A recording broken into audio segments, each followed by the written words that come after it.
বিবাহিত জীবনের কিছু অপ্রিয় সত্য কথা আছে, যেগুলো আমরা জেনে শুনেও না বোঝার ভান করি অথবা মানতে চাই না।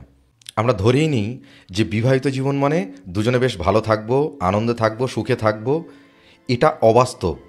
তার কারণ দুজন মানুষ যখন বিবাহিত জীবনে একসাথে হয়, এক জায়গায় থাকে, তখন তাদের মধ্যে বিভিন্ন রকম সমস্যা তৈরি হবেই। আর এই সমস্যাগুলোর কারণে বর্তমান যুগে ডিভোর্স, পরকীয়া, এই সমস্ত জিনিসগুলো তৈরি হচ্ছে। কিন্তু এই তৈরি হওয়াগুলোর হাত থেকে বাঁচার জন্যে আমাদের যে চিন্তাভাবনাগুলো করা উচিত অথবা যে কাজগুলো আমাদের করা উচিত সেগুলো আমরা করি না। আর এই করি না বলেই আজকের দুনিয়ায় এত সমস্যা। আমরা এই ভিডিওতে দেখব যে বিবাহিত জীবনের যে অপ্রিয় সত্যগুলো আছে সেগুলো কী, এবং সেগুলোর থেকে বেরোনোর জন্যে আমাদের কী কী করা উচিত। যাই হোক, ভিডিও শুরু করার আগে অবশ্যই বলবো, ভালো লাগলে লাইক করবেন, শেয়ার করবেন এবং কমেন্ট করে অবশ্যই জানাবেন যে ভিডিওটা কেমন লাগলো। আর অবশ্যই চ্যানেলটাকে সাবস্ক্রাইব করুন, আর পাশে থাকা বেল আইকনটাকে অবশ্যই প্রেস করে দিন, যাতে নতুন ভিডিওর নোটিফিকেশান আপনাদের কাছে তাড়াতাড়ি পৌঁছে যায়। লাভ ম্যারেজ হোক অথবা অ্যারেঞ্জ ম্যারেজ হোক, সমস্যা দাম্পত্য জীবনে থাকবেই, আর সেভাবেই তো হয়ে আসছে। দাম্পত্য জীবন শুরু করার আগে দুজনের সাথে যেভাবে কথা বলি, যেভাবে আমরা আমাদের চাওয়া পাওয়াগুলোকে বলি বা সেগুলো ফুলফিল হওয়ার জন্যে দুজনে মিলে একসাথে সেগুলোর প্ল্যান করি, যখন দুজন মানুষ একসাথে থাকা শুরু করি, অর্থাৎ বিয়ের পরে এই জিনিসগুলোর আর কোনো মূল্য থাকে না। আমরা নিজেদের মধ্যে লড়াইয়ে ব্যস্ত হয়ে যাই। এই লড়াইটা কেন, এই লড়াইটা কী জন্যে হয় আমরা কিন্তু ভেবে দেখি না একবারও। আর যদিও বা বুঝি বা যদিও ভেবে দেখি, আমরা নিজেদের বিভিন্ন কারণে বা নিজেদের ব্যক্তিগত কিছু কারণ দেখিয়ে সেই জিনিসগুলোকে আরও বেশি বাড়িয়ে দেই অথবা সেই জিনিসগুলোকে সলভ করার চেষ্টাই করি না, যার ফলে সম্পর্ক নষ্ট হয়ে যায়, ডিভোর্স হচ্ছে, অথবা সম্পর্কের মধ্যে থেকেই আমরা অন্য কোনো সম্পর্কে জড়িয়ে যাচ্ছি। কিন্তু আমরা একটাবারও ভেবে দেখি না, আমরা নিজেদেরকে চিনি না, অথবা আমরা এটা বোঝারই চেষ্টা করি না যে একটা মানুষের সাথে থাকতে গেলে কোন কোন জিনিসগুলো আমাদের মানিয়ে নিতে হবে বা কোন কোন জিনিসগুলো আমাদের বুঝতে হবে। চলুন আমরা কিছু পয়েন্ট আজকে এক জায়গায় করেছি, যে পয়েন্টগুলো ভীষণ পরিমাণে ভাইটাল, যে জিনিসগুলো আমরা জানার বা বোঝার পরেও আমরা সেই জিনিসগুলোকে ওভারলুক করে যাই বা আমরা এই জিনিসগুলোকে গুরুত্বই দিই না। এই জিনিসগুলোকে যদি গুরুত্ব দেওয়া হয় তাহলে কিন্তু সম্পর্ক 10 বছর, 20 বছর, 30 বছর অবধি বিন্দাস চলবে, কোনো রকম সমস্যা তৈরি হবে না। ফার্স্ট পয়েন্ট, বিবাহিত জীবন কখনো কখনো খুব মধুর মনে হবে, আবার কখনো কখনো মনে হবে খুবই হতাশার। কখনো কখনো মনে হবে আহা কি চমৎকার জীবন, আর কখনো কখনো মনে হবে এই ঘানি সারা জীবন ধরে টেনে যেতে হবে। খেয়াল করে দেখবেন এই দুটো ফিলিংসই ঘুরে ফিরেই কিন্তু সম্পর্কের মধ্যে আসবে। ভাববেন না যে বিয়ে করে ভুল করেছেন, দাম্পত্যের সম্পর্কটাকে উপভোগ করুন। কষ্টের সময় মাথা ঠান্ডা রেখে সিচুয়েশান হ্যান্ডেল করুন।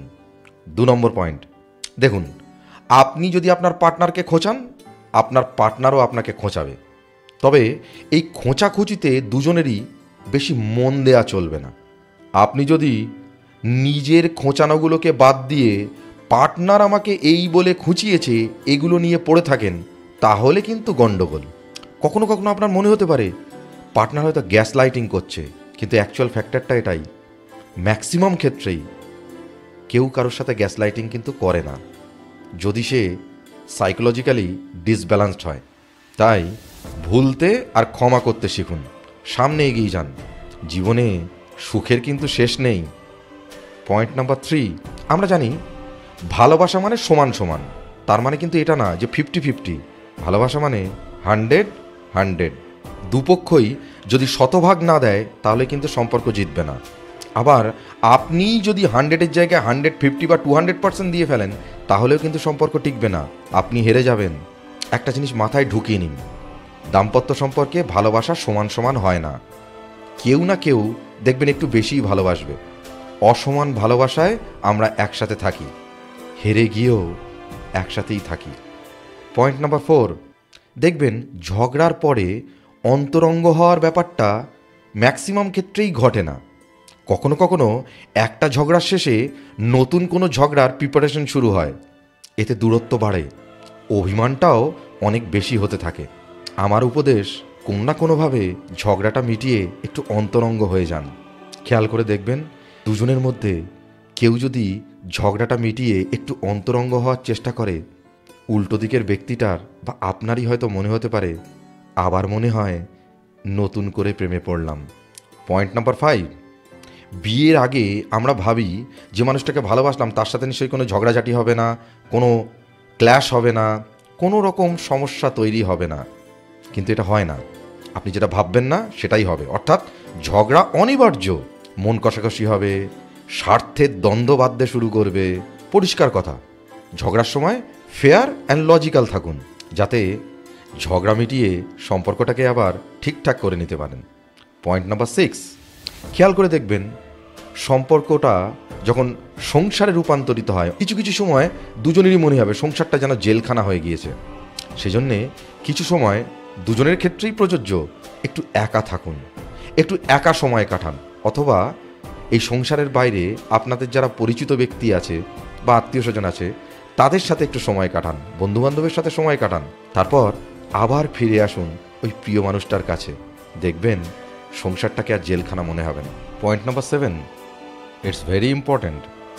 আপনার পার্টনার আপনাকে যতই ভালোবাসুক বা যতই আপনার প্রতি কেয়ারিং হোক, অথবা আপনি যতই সুন্দর বা সুন্দরী হন, অনেক দিন একসাথে থাকতে থাকতে আপনার পার্টনারের বা আপনার অন্য কাউকে ভালো লাগতেই পারে।